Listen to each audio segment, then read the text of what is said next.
Now, it's time for our special story hour. I smiled at the children gathered before me in the library's children's corner, where soft morning light was streaming in. As I sat down on my small round chair, I could feel the comfortable weight of my 8-month pregnant belly. It was as if the baby inside was also looking forward to the story we were about to begin. Today, we're going to read about an elephant who wants to fly. When I opened the large picture book, small exclamations of delight rose from the children. After 5 years of fertility treatments, we were finally blessed with this precious life. Now, as I sit here surrounded by children reading picture books, I truly feel grateful for choosing this career. The elephant said, "I have a dream. I want to have big wings and fly above the white clouds." As I continued reading the story, I occasionally stroked my belly gently. Sometimes, I still can't believe this feeling is real. After years of waiting, Gregory and I are finally going to be parents. Just last night, we were lying in bed discussing baby names. As always, no matter what names I suggested, he would give me that gentle smile and say, "Whatever name you choose will be perfect, dear." When story time ended, the children gathered around me as usual. "Teacher, when is the baby coming? Is it a boy or a girl? Have you picked a name?" I answered their curious questions with gentle patience. "About another month to go. As for whether it's a boy or girl, we want it to be a surprise." Through the library's large windows, I could see the clear autumn sky. The leaves were starting to change color, marking the transition of seasons. This afternoon, Gregory was planning to leave work early so we could go shopping for baby items together. During lunch break, I got a call from him. His voice was as warm and steady as always. "We'll definitely find the perfect crib today. I want only the best for our baby." I couldn't help but smile at his words. 7 years of marriage, and he's always put me first like this. Even with his demanding role as sales director at a major construction company, he always makes time for family. I'm truly grateful for such a thoughtful husband. While organizing materials in the library's reading room, I was daydreaming about our shopping trip tonight. I'd already researched several stores online. They all had such lovely cribs, and I couldn't wait to see them in person. Though Gregory said, "Don't worry about the price, choose whatever you like," I knew I should try to be reasonable. The baby moved slightly in my belly, as if saying, "Let's go look soon." I instinctively placed my hand on my stomach and whispered quietly, "Soon, sweetheart. Mommy and Daddy are going to prepare everything together to welcome you." The afternoon library was quieter than usual. Outside the window, autumn winds gently rustled the trees. It felt like this peaceful everyday life would continue forever. At 6 p.m., warm light illuminated the large display windows of Pottery Barn Kids. Remembering the morning at the library, my heart swelled with anticipation. Hand in hand with Gregory, who had left work early to come with me, we slowly entered the store. Soft lighting filled the interior, and Christmas decorations were starting to appear here and there. Though it was only October, preparations for the season had already begun. Outside, it was already dark, and a cold autumn rain had started falling quietly. Look, Rebecca. What do you think of this crib? Where Gregory pointed stood an elegant crib made of white wood. Delicate carvings adorned the rails, and the headboard curved gracefully. It looked like something straight out of a fairy tale. It's beautiful. Sensing the emotion in my voice, Gregory smiled with satisfaction. His smile held its usual gentleness, mixed with something that seemed like pride. Everything we had waited for these past 7 years was finally becoming reality. The difficult days of fertility treatments, the times we nearly gave up, the days we kept holding on to hope, it all led to this moment. Watching his profile as he asked the sales clerk for detailed information, I felt once again how fortunate I was to have chosen him. The safety features are perfect. It meets not only U.S. safety standards but also strict European requirements. Gregory nodded seriously at the clerk's explanation. I was already captivated by this crib. As I gently touched the white wood, I could naturally envision our baby sleeping here. Let's get this one. Gregory immediately agreed with my decision. If you like it, that's what matters most. His typical response. After completing the paperwork, delivery was scheduled for next weekend. Now, let's get dinner for you hungry ones. At Gregory's suggestion, we headed to the nearby Olive Garden. In the car, we talked about the baby's future. If it's a girl, I bet she'll love books just like you. Boys can love books too, you know. True. I'd like to teach them baseball too. Our time at the restaurant was filled with happy conversation. Over pasta, we discussed potential baby names.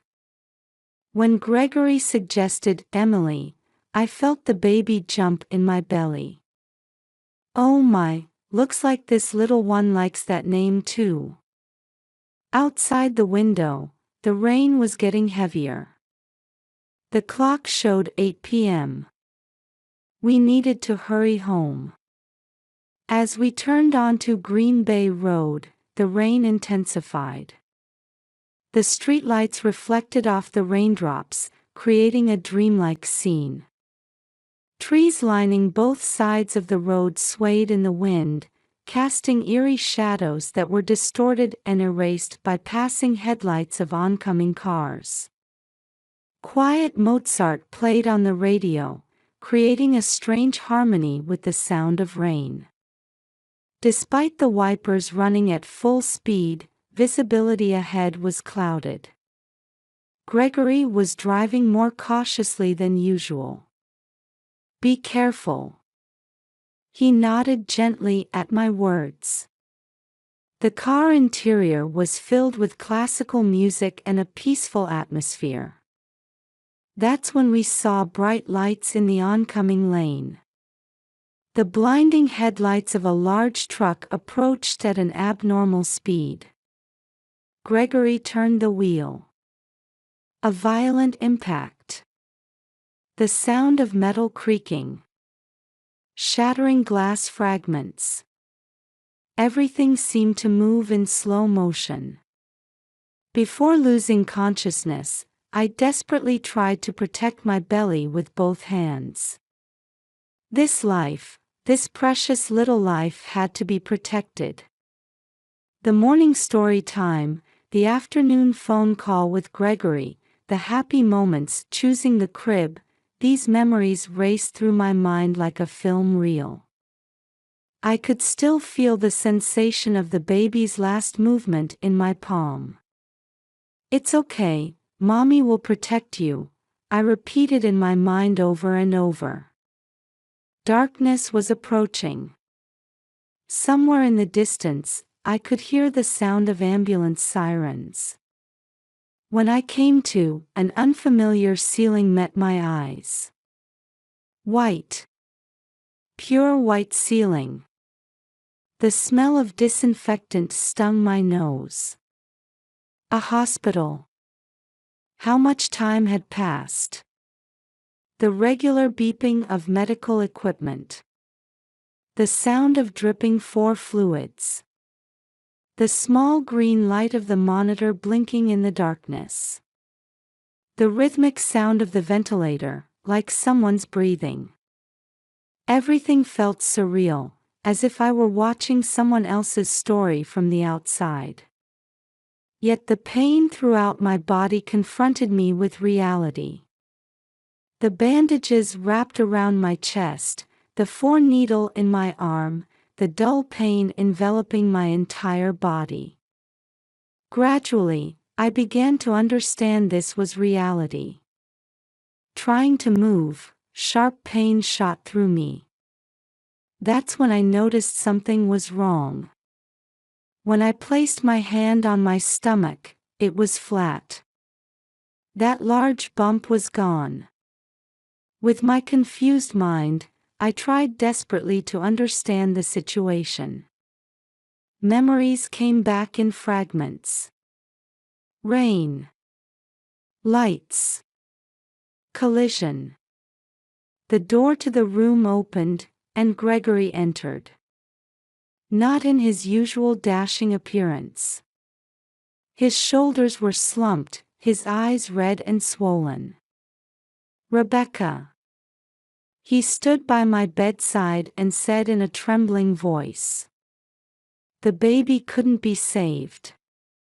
Those words fell heavily in the hospital room. A single tear rolled down Gregory's cheek. Then, without saying anything more, he quietly left the room. I wanted to scream. I wanted to cry out loud. But no voice would come. All I could do was bury my face in the pillow and let the unstoppable tears flow. Chicago's autumn sky was as gray as my heart. The only sounds breaking the silence in the hospital room were the dripping of 2 IVs, the regular beeping of the heart monitor, and the occasional footsteps of medical staff passing in the hallway. The smell of disinfectant lingered in the room, its sterile scent confronting me with reality. A patient identification band on my wrist, a pulse oximeter on my finger, and a blood pressure cuff wrapped around my left arm. Cords extended from 3 electrodes on my chest to the monitor. Since Gregory had left with heavy steps, though the clock hands must have been moving steadily, my sense of time had become completely vague. Each time a nurse came to check my blood pressure, I silently extended my arm. They exchanged only the minimum necessary words, being considerate. I placed my hand on my belly. The presence of life that should have been there was gone. In my heart, I repeated words of apology over and over. "I'm sorry. I couldn't protect you." The tears showed no signs of stopping. Beyond the curtain, I could occasionally hear the footsteps of nurses passing in the hallway. Everyone seemed to be walking more quietly than usual. Were they sympathizing with my grief? Or could they sense the feeling of loss hanging in this room? White lilies in the vase by the window swayed quietly. Who had brought them? Was it Gregory? Or my colleagues from the library? My memory was hazy and unclear. "I've lost 2 things," I whispered softly. One was our long-awaited baby. The other was the happy daily life we had until that day. Neither would ever return. Breaking the silence, the room's door slowly opened. It was Dr. Sarah Watson. I had heard from the nurses that she was a veteran OB/GYN with 25 years of experience at this hospital. The warm-eyed doctor in her mid-50s had been checking on me daily as my attending physician. "Rebecca, how are you feeling?" Her usual gentle tone. But today was different. Her expression carried a tension unlike usual. "The pain is still there, but better with the medication." The doctor quietly nodded at my response. Then she turned toward the door, making a gesture as if confirming something. "I have something important to discuss with you today." Dr. Watson sat in the chair by my bedside. In her hands, she held an unfamiliar stack of documents. "We received a call from the police." At those words, I felt my heart stop for a moment. Police? Why? Was it just an accident report? "A detailed investigation has been conducted regarding the accident." The doctor took a deep breath and paused as if choosing her words. "Rebecca, what I'm about to tell you is very shocking." Dr. Watson took another deep breath, checking the medical records and MRI images in her hands. Her demeanor carried a tension unusual for a veteran doctor with 25 years of experience. She straightened her back and lowered her voice. "We received a detailed investigation report from the Chicago police. There were multiple surveillance cameras at the accident scene on Green Bay Road. Analysis of the footage shows." The doctor paused briefly, looking at me as if checking my condition. The heart monitor's beeping had become slightly faster. "The oncoming truck intentionally changed lanes and aimed to collide with your car."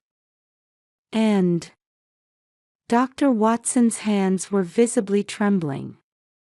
"There's evidence that the truck driver had been in contact with your husband, Gregory. Phone records, bank account transactions, all evidence suggests this was a planned crime." Dr. Watson's voice trembled slightly. "The police believe that your husband, Gregory, is likely involved in this." My mind went blank. There was a ringing in my ears. The heart monitor beeping suddenly accelerated. "And he may still be trying to take your life." At that moment, there was a knock on the hospital room door, and 3 people entered. The man in front stepped forward, showing his police badge. "I'm Detective Michael Ryan with the Chicago Police." Behind me are Detectives Johnson and Parker. The man, around 45, wore a gray suit with a blue tie. His badge and gun carried an undeniable presence. The 2 detectives behind him wore jackets over bulletproof vests and carried radios. "We are now initiating protective measures for Rebecca Anderson." Detective Ryan continued his explanation while taking out a layout of the hospital room. "We've already stationed police officers at the entrances and exits of this ward. We've also installed additional surveillance cameras in the elevator hall and emergency stairwells. Additionally, a female police officer will be stationed at the nursing station 24 hours a day." Detective Parker moved to the window, checking for possible external intrusion points. Detective Johnson took up a monitoring position in the hallway. "Rebecca, your room number has been hidden in the hospital system, and all visitors will undergo identity verification beforehand. Also..." The detective paused and lowered his voice. Gregory Anderson is currently under surveillance. The possibility that he might try to make contact. Rebecca, I know this is difficult, but... Detective Ryan approached my bedside. Could you tell us about the details of the day of the accident, as much as you're able to? My mind was still refusing to accept reality. The baby that was there until this morning. Our long-awaited child. And my husband of 7 years. Was it all a lie? The 4 bottle became empty, triggering an alarm. A nurse immediately came to replace it with a new one. Her name tag read Allison Kelly. As she smiled kindly at me, tears suddenly welled up. I can't believe it. Until this morning, everything was normal. Feelings that couldn't be put into words welled up. The heart monitor began beeping faster again. The blood pressure cuff automatically activated, beginning to inflate. Take deep breaths and try to stay calm. Dr. Watson gently held my hand. That warmth paradoxically intensified the sense of reality. The detective continued quietly while checking the bedside chart. 3 weeks ago, Gregory Anderson took out a large life insurance policy. He was the beneficiary. And 2 days before the accident, he contacted his mistress, Jessica Taylor. Outside the window, an ambulance siren wailed. As that sound faded away, my consciousness gradually began to fade too. In the conference room that had become the police temporary command center at Northwestern Memorial Hospital, Detective Ryan was meticulously analyzing multiple surveillance camera footage displayed on a large monitor with experts. The time was 8:12 p.m., 3 minutes before the accident. Headlights of cars driving on the rain-wet road illuminated by street lamps formed white streaks. Please confirm the movement of this large truck. Synchronize the footage from all cameras with the time code. The monitor displayed simultaneous footage from 6 surveillance cameras. Store security cameras, intersection traffic cameras, nearby business security cameras. Each angle clearly recorded the situation just before the accident. Here it is. An unnatural movement at this moment. Video analyst Tom Wilson pointed at the screen. Indeed, the large truck had made an unnatural deceleration before the intersection, coming to a complete stop. It waited there for about 30 seconds. Then, as if confirming our car's approach, it suddenly began rapid acceleration. These are the phone records of the driver, Mark Jenkins. Detective Johnson spread out the documents. 5 incoming calls from Gregory 2 hours before the accident. Each call lasted less than a minute. And the final call 30 minutes before the accident. Duration, 3 minutes and 12 seconds. The bank account movements are also suspicious. Documents sent from the digital forensics unit were displayed on the screen one after another. A transfer of $100,000 from Gregory's personal account to an account under a fictitious company name. From that account, $50,000 was moved to Jenkins's account. The remaining $50,000 hadn't moved yet. This is. Detective Ryan opened new footage. A gas station security camera from 2 days before the accident. Gregory was talking with an unknown woman in a car.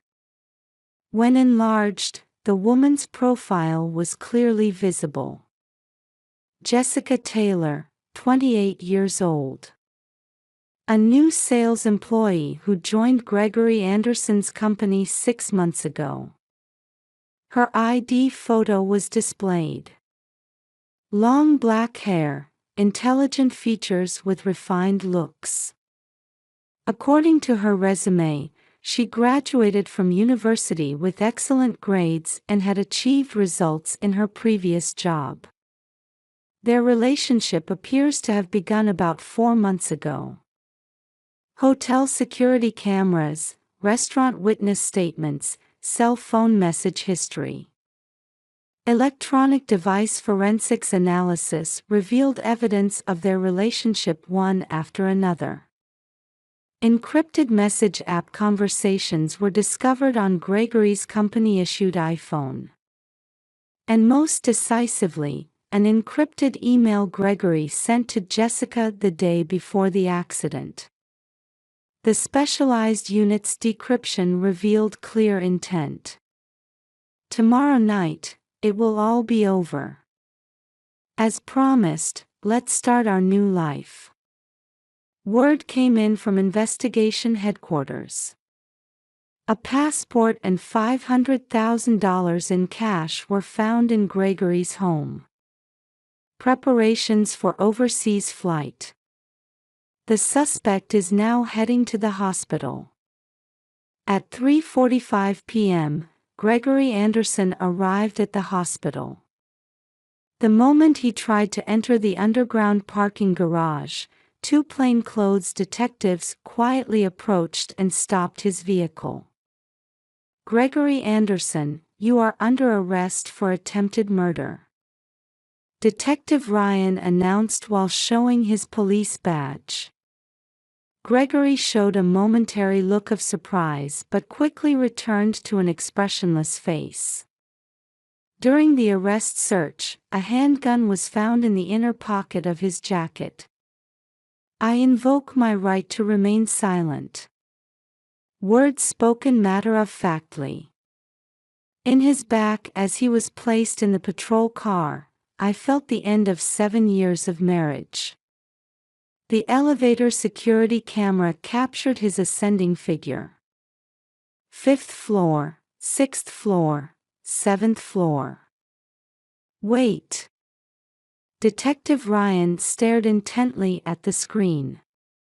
Something was visible inside Gregory's jacket. Possible firearm. Repeat, possible firearm. Radio chatter flew frantically. Just before reaching the 10th floor where my room was, the elevator made an emergency stop. When the doors opened, a fully armed special response team surrounded him. Gregory Anderson, you are under arrest for attempted murder. The mask of the sales director with a brilliant career fell away in an instant. As expected, a handgun was found under his jacket. I invoke my right to remain silent. Cold words thrown out. Those would be his last words as a husband.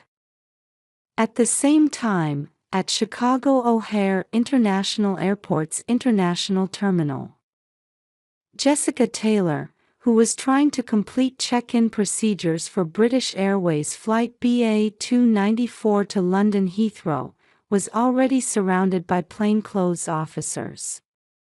The moment she presented her passport at the baggage counter, airport police quietly approached. Ms. Jessica Taylor. Her expression froze as she turned around. A luxury brand suitcase, new passport, an airline ticket booked under an alias. From her carry-on bag, they found documents needed to open a UK bank account and $95,000 in cash. Her notebook contained detailed listings of apartment properties in London's Mayfair district. Everything had gone according to plan. Except for the arrest. I invoke my right to remain silent. Please call my lawyer." A voice that sounded calm. However, her trembling hands betrayed her agitation. 15 minutes later, in a residential area of Gary, Indiana, a joint team of FBI and state police surrounded Mark Jenkins's family home.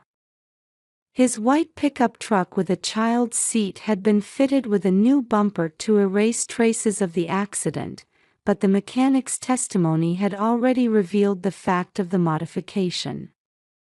He immediately began confessing during questioning. Anderson said he'd give me $50,000 if I helped with the insurance fraud. At first, it was just supposed to look like an accident. But on the day, he said, "Make sure you finish them off." A confession spoken with trembling voice in the interrogation room. Attempted murder for insurance money. Overlapped with plans to flee with a mistress. What should have been the perfect crime crumbled easily under thorough investigation. In my hospital room, Dr. Watson quietly told me the conclusion of the case. "Rebecca, it's all right now. All three have been arrested." Outside the window, the rain had cleared for the first time in a while. A ray of light broke through the dark clouds. It seemed to herald the beginning of a new life. The defendant Gregory Anderson is hereby sentenced to 18 years imprisonment for attempted murder and attempted insurance fraud. Cook County Court, Illinois. As the judge's voice quietly echoed, I watched his back from the gallery. The truth revealed during the trial far exceeded my imagination. According to the defendant's testimony, this was a premeditated crime motivated by money. The prosecutor's voice resonated heavily in the courtroom.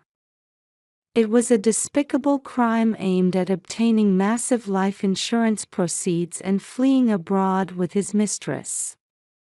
In his final statement, Gregory spoke for the first time. "I was cornered by company debt. When I met Jessica, I dreamed of a new life. But for that." At those words, I closed my eyes. Were 7 years of marriage that light to him? Jessica Taylor received a 5-year prison sentence. She spoke tearfully in court. "When I met Gregory, I thought I'd found true love. But I was wrong. Maybe I was just fooled by his lies." 1 year after the incident, I had started a new life in Newton, outside Boston. Light streams gently through the windows of the library's children's book corner, illuminating the bookshelves. "Rebecca, the manuscript for your new picture book was wonderful. My colleague Sarah speaks to me kindly. I had begun writing children's books. The protagonist is a small bird who finds a new path after overcoming difficulties. Thank you. I put a bit of my own experience into this story. On weekends, I participate in victim support group activities. Meeting people with similar experiences, we help heal each other's emotional wounds. There, I learned that I wasn't alone. Hearing everyone's experiences has given me the courage to move forward."